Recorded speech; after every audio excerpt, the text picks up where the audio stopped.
Доброго здоровечка, хунты и хунтуберы. Мы из Украины. Интересная неделька была. Насыщенная. Деда снова забанили на ФБ. За мову рожнечи. А как вы догадались? Поэтому в фотоотчетах сегодня так мало кадров из отчетов деда будет. Я чуток позже расскажу о ситуации с донатами. У Пенса на ФБ тоже прикрыли несколько постов. Говорят, не имеете вы права показывать контактные данные этих персонажей. Терпеть их выходки обязаны, а постить скриншоты с этих страничек нельзя. Заборонено правилами спільноти персонажей показывать скриншоты, на которых персонажи раскрывают свои личные данные. Лично Марк, видимо, оскорблен не иначе. Наверное, его личные друзьяки нельзя так. Марк скоро, думаю, останется со своими роботами-проверяльщиками постов на соответствие правилам спільноты и жалобы ботов наедине. Ото втроем и будут посты строчить и рекламу свою смотреть. Открываешь ФБ. Каждый третий, максимум каждый четвертый пост – реклама. Передайте кто-то Марку. Я ж не рекламу смотреть в ФБ хожу. И не миллионную ораву друзей моих друзей с рекомендациями всех групп, в которых они состоят, которые при этом до сих пор не забанены под пристальным глазом роботов-цензоров. Реально, в Фейсбуке осталось меньше 10% тех людей, за которыми я следил до вторжения. Остальное теперь реклама и еще это милейшая милицейская рубрика. Вы можете их знать. Ну правда, наеба мне вся эта катавасия цифровых аватарок. Вы там в ФБ думаете, я друзей своих не найду без ваших аватарных единомарафонов? Марк, дорогой, как тебе вообще спится? Или не принято спать у вас в семье, а то вдруг прибыли не досчитайся, а? Ну считайте, считайте. Оно, конечно, деньги лишними не бывают, но и у народа не только в Facebook, в интернете имеется. Потрясающий мир вырисовывается, хунтуберы. Журналисты – боты, психологи – боты. Врач нужен – спроси у GPT. У каждой компании армия ботов и искусственных секретарш. Мы дожили уже до того, что дозвониться в тот же водоканал стало проще, чем объяснить какой-нибудь самой открытой компании в мире, что ты не цифровой верблюд и вообще человек. Да и просто кому-то что-то объяснить все сложнее. Всем некогда. Мне тоже. Но я-то делом занят, а остальные? Ролики не смотрим, а проматываем. Песни не слушаем, а пролистываем. Слова не говорим, а отбуркиваемся. Дела не делаем, все равно всего не успеть. Все всем и так понятно, что уж надрываться-то. Да, про дела. У нас на сегодня в банке вот такая сумма. Много? Еще бы. Достаточно ли? Нет, конечно. Чтобы отвезти 2 буса с кормом на Херсон, тут не хватает еще 30-40. Но вот что я хочу сказать. Не повезем мы пока в Херсон корм. Планы изменились в соответствии с откорректированной реальностью. Некоторые херсонские волонтеры даже не считают нужным отвечать на мои вопросы. Сравнивая такое их поведение с информацией, которая у меня есть из других источников, принято решение немного подождать и истратить эти ваши донаты на что-то, что будет реально полезно людям. Еще докопим и что-то вот на самом деле полезное возьмем. По состоянию на сейчас в Херсоне нет острой нехватки ни сухого корма, ни одежды, ни волонтерских бусов. Да и город закрыт на въезд. А вот по Довгенькому скоро может понадобиться все это в масштабах, несопоставимых с нашими возможностями. Сейчас начали активные переговоры с саперами. Очень надеюсь, что скоро у людей будет хотя бы вода. В колодцах вода отравлена, в скважине заминирована, из воздуха не льется. Как выкручиваются? Ездят в складчину в Изюм, покупают там бутылированную и экономят. Как вам такой расклад? Марк Цукерберг и компания? Так что пока просто продолжаем собирать донаты, а куда потратить, решим в момент возникновения горящей потребности. Кстати, о потребностях. Деду не хватало на тепловизор для разведосов. 37 тысяч. Ну, вот такая вот ситуация. Разведосы есть, дед есть, и даже теплак в продаже есть, а денег на него нет. Что я сделал? Отправил деду 37 тысяч, и дед купил теплак. Теперь разведосы будут с глазами ночью. Видимость километр 200. По-моему, неплохо. Так что банка для сборов у нас с вами одна, война одна, а потребностей миллион. Можем? Закрываем. Не можем?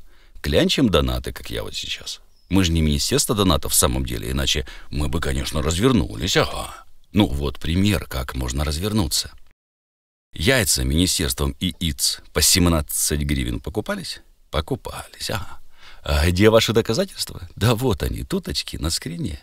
А на этом скрине собрана информация о том, как именно, насколько долго и с какой степенью тщательности загибали оборону Украины и как в итоге ее загнули, прекрасно подготовив к шашлыкам.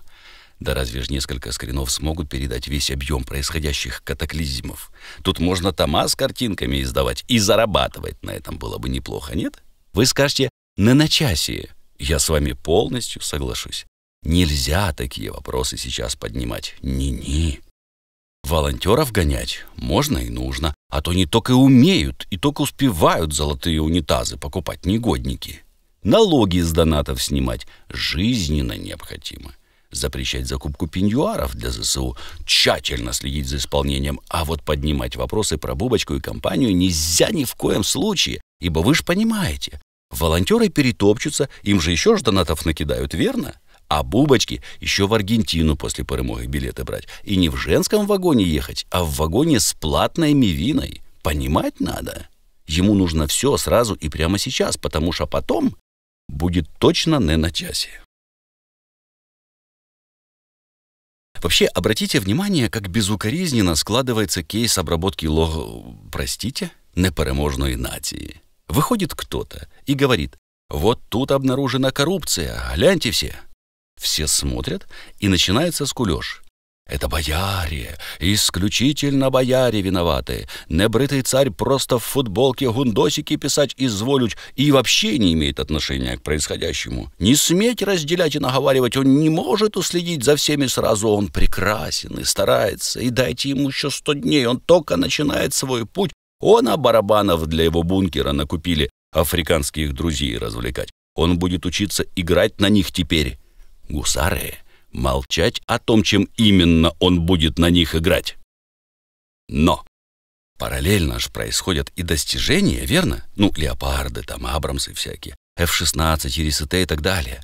И тут наши герои ничего не упускают, успевают на каждую встречу, внимательно перечитывают каждую бумажку, ставят подписи только под перепроверенными 100 тысяч раз документами, в каждый телевизор не преминут заглянуть, чтоб объяснить, довести, донести, уговорить, упросить, стребовать. И в итоге вот они, наши народные герои. Они, и только они побеждают клятвую вражину. Гордитесь, носите их на руках, ставьте им памятники. Потом, конечно, на сейчас будет достаточно простых американских денег и славы через пиар. Не забывайте, что на часе, а что нет. Не суйте свои мерзкие неприглядные физии куда не нужно, и будет всем нам счастье в смысле перемога. Не забывайте всякий раз указывать имя, фамилию и отчество героев, а то вдруг кто-то поймет неправильно и вместо Бубочки подумает на кого другого. Боже, сбав. Вы, главное, не верьте тем, кто говорит, утверждает, что все эти сапсаны, катера Гюрза, вербы и прочее, угомселанные Бубочкой с особым оттягом, не он придумал и сделал в итоге. Ну вот такая логика, хунтуберы. Он гробил, а теперь все, опа, и хорошее, и полезное, и надо. Ладно, как-нибудь поумничаю на это что-то отдельно.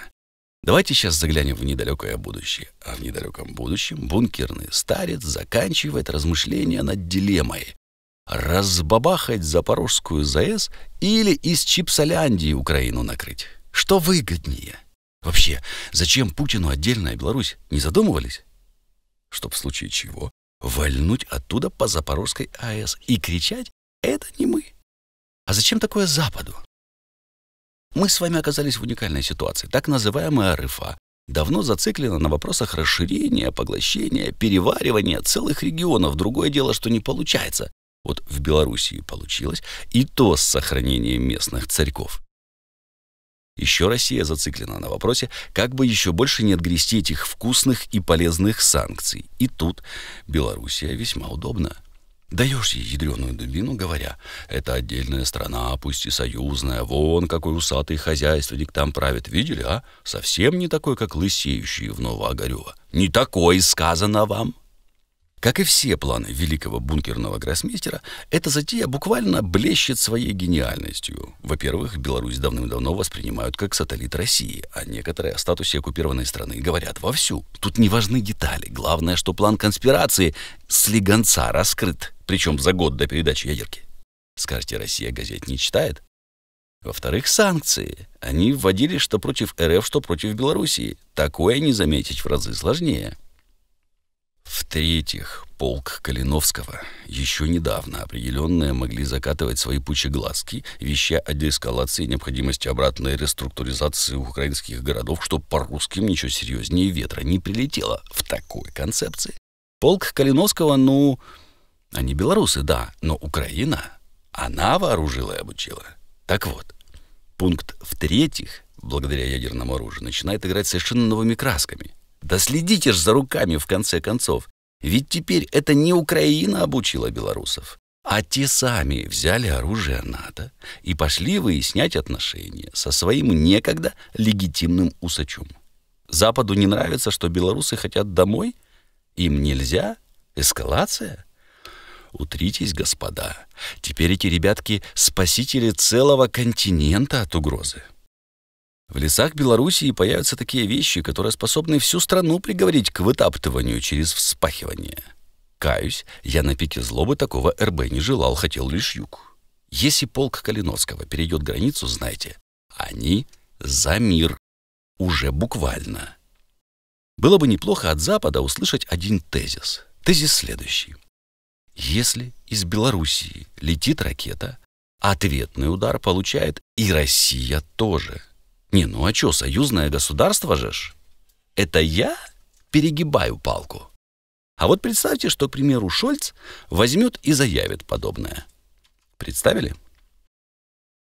А теперь попробуйте не согласиться с тем, что Белоруссия, вернее этот холеный бурундук с усами, завалит хлебало тут же. Может, даже усы сбреет. Россия не факт, что сразу, но потом тоже завалит. Вот так вот, грамотно организованная одна реплика может остановить целую страну, даже две страны. Слава Україні, слава ЗСУ. Зробіть репост, якщо згодні, бо тепер доля ролика в ваших лайках, коментах і репостах. Тож це і буде ваш внесок в перемогу України.